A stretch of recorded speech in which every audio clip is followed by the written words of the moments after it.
Good morning. Ang ingay naman ng tubig. Ayan si Sir. Lagyan natin ng auxiliary fan yung kanyang Innova. So, ito para hindi tayo malito. Tignan natin yung gagawin natin ha.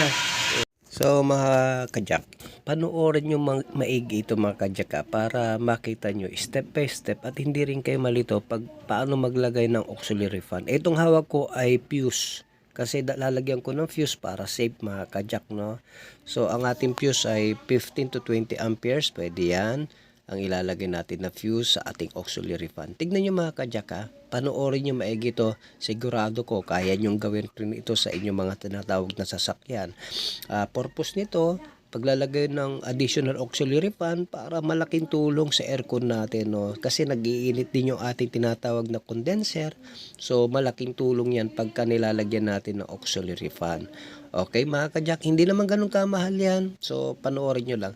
Ngayon, itong tinatawag na positive natin o yung tinatawag na fuse natin, ilalagay natin to sa may tinatawag na positive ha. Pero tignan nyo mga kajak. Tignan nyo maigi itong ginagawa ko ha. Inilagay ko sa number 30. Yung fuse na isa. Ha? Number 30. Number 30 doon sa ating tinatawag na relay. Okay, paano natin malalaman yung number 30? I-explain ko rin dyan mga kajak. Tignan nyo. Kinabitan ko na. Pasensya na mga kajak, kulay dilaw yung ating electric tape kasi ito ay regalo galing po sa ng isang customer natin galing po sa Saudi Arabia, binigyan tayo ng mga electrical tape. So ito, salamat pala sa nagbigay na electrical tape, sir. Salamat po. Ito mga kajak tignan niyo maigi ha. Dito sa aking tinatawag na relay, nilagay ko na agad-agad sa number 30. I-explain ko yan mamaya. Hindi mahirap yung mga kajak maglagay ng auxiliary fan. Tapos itong isa na wire, siyempre dahil fuse yan, dediretso sa positive. Ayan, positive. Nakita nyo mga kajak, nagdugtong na ako ng wire. At ito ay ididirekta na natin sa positive. Step by step na mga kajak para maintindihan natin. No, medyo mahaba ang video pero tiyagain nyo mga kajak ha. Ito, so ilagay natin sa positive. So, ayan mga kajak, nilalagay ko na sa positive. So, igandahan natin ng, anong tawag dyan, yung pagdudugtong para hindi po bibitaw mga kajak ha. Ayan, binabalutan na natin ang electric tape. So, ito yung relay natin mga kajak, pakita ko. Ito yung hawak ko ay socket relay. Ito yung relay naman, ayan. So, tignan nyo mga kajak maigi ha. So, titignan nyo yung number dyan. Meron dyan 30. Merong 87, 86, saka 85. Merong 87, 86, 85.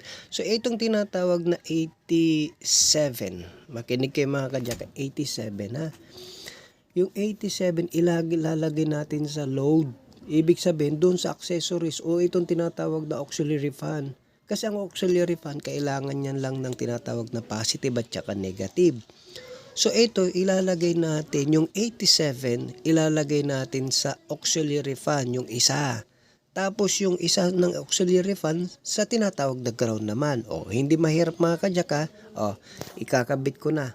So ito na mga kajak, ikagabit ko na yung 87 sa auxiliary fan. Okay, tipan na natin and then tapos na. Okay mga kajak meron na tayo 87, meron na tayong 30, 86, tsaka 85 na lang, okay? So, itong tinatawag na 86, ilalagay naman natin sa tinatawag na compressor. Ayan yung compressor natin mga kajak ha. So, yan yung pinaka-switch natin Sa compressor, pupunta, dinugtungan na natin, papunta dyan, 86. So, huwag kayong malito mga kajak ha. Dinugtungan na natin, dun sa may compressor, 86 yan. Yan, balatan muna natin. Ito mga kajak ha, dinodugtong ko na yung number 86 at ito ay galing sa compressor. Okay? So, nalagyan natin ng 86.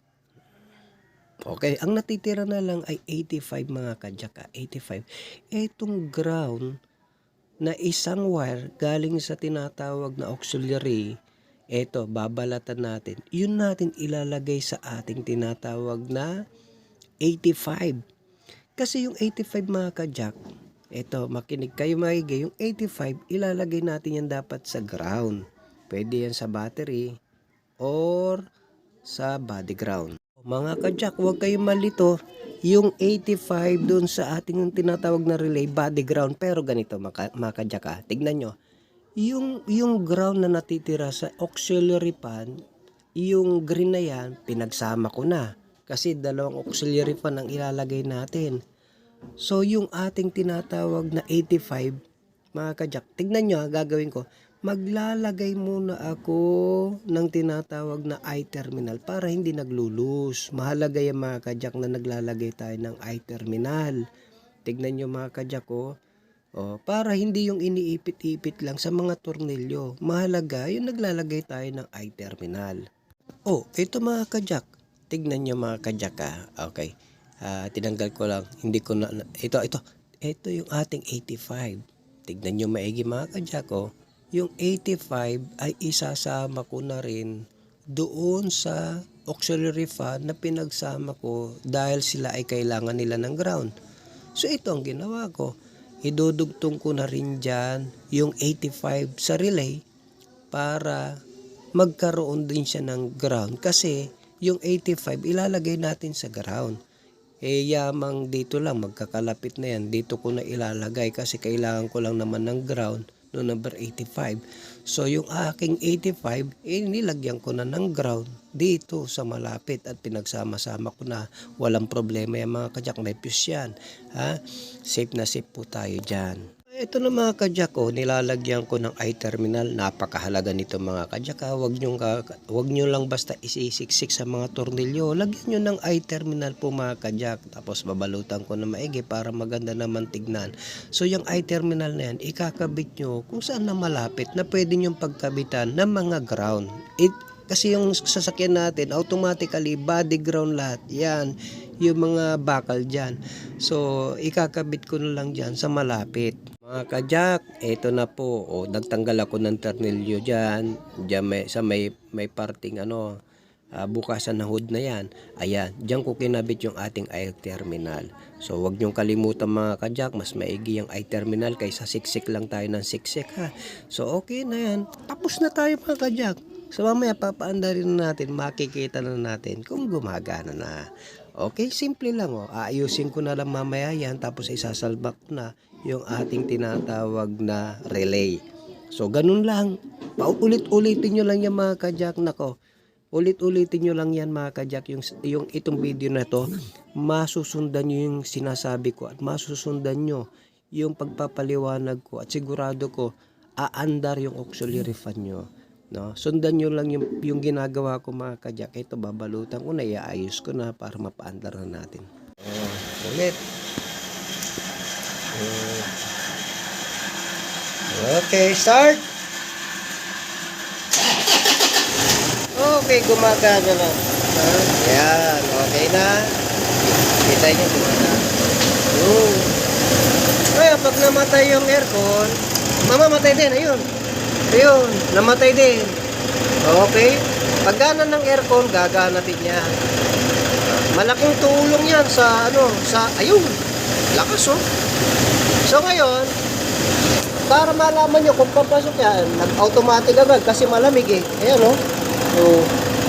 So, pagbukas ng fan, ng aircon, bubukas din yan.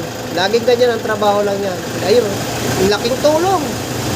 Mga kajak, ang dali-dali maglagay ng auxiliary fan, So, yung wiring lang pinakita ko, yung auxiliary fan, kayo na bahala, Pwede nyo na i-bracket yan, basta ilagay nyo sa may condenser. Pwede nyo ilagay din sa radiator fan, kung saan kayo pwede maglagay ng tinatawag na maiinit na area ng auxiliary fan natin na pwede nyo lagyan, condenser, tinatawag na radiator, kayo po bahala, pero ganun ang pagwa-wiring. Sana meron na naman tayo natutunan mga kajak. Sundan nyo lang yon, sigurado ko aandar ang inyong auxiliary fan. Tandaan nyo po, Jack of all trades Auto Care, a shop that cares for your car. God bless.